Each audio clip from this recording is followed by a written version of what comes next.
Hi there, I'm Alex Cunningham, and I'll walk you through this Notion tutorial step by step. Let's jump right in.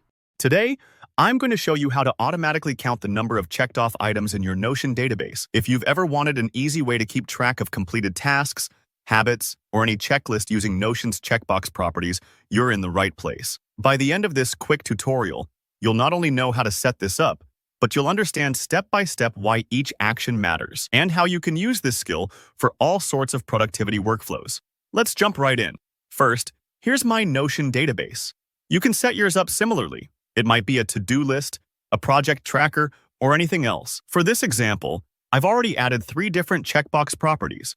Think of these as individual questions or tasks you want to be able to mark as done. If you're following along, just make sure to add a checkbox property for each thing you want to track. You can do this by clicking the plus at the top of your database and choosing the checkbox type. Now, the goal today is to count how many of those checkboxes have been checked for each row. This is super useful if, for example, you want to see how many steps of a process have been completed or how far along you are in a daily routine.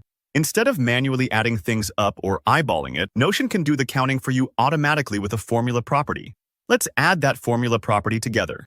Click the plus again at the top of your database, and this time select Formula. Give it a clear name like Number Checked or Completed Steps, something that makes sense when you look at your database later. Now, in the formula editor that opens up, we're going to write a simple formula that counts the checks.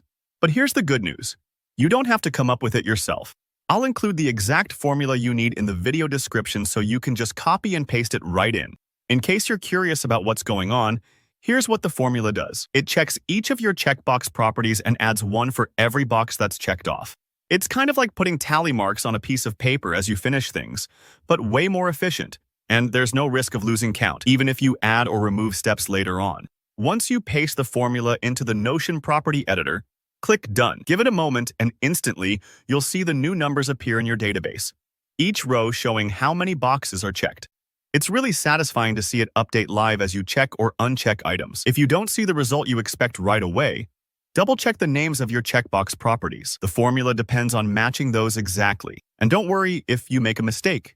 You can always adjust the formula or correct the names and try again. Notion makes it pretty forgiving to tweak things as you go. And that's it. With just a few clicks, you've now set up an automatic way to count checked items in Notion, saving yourself time and helping you stay organized. If this tutorial helped you out, hit that like button and leave a comment below if you have any questions or run into any issues. I love helping out in the replies. And if you want more Notion tips like this, be sure to subscribe for more easy step-by-step tutorials. Thanks for watching, and I'll see you in the next one.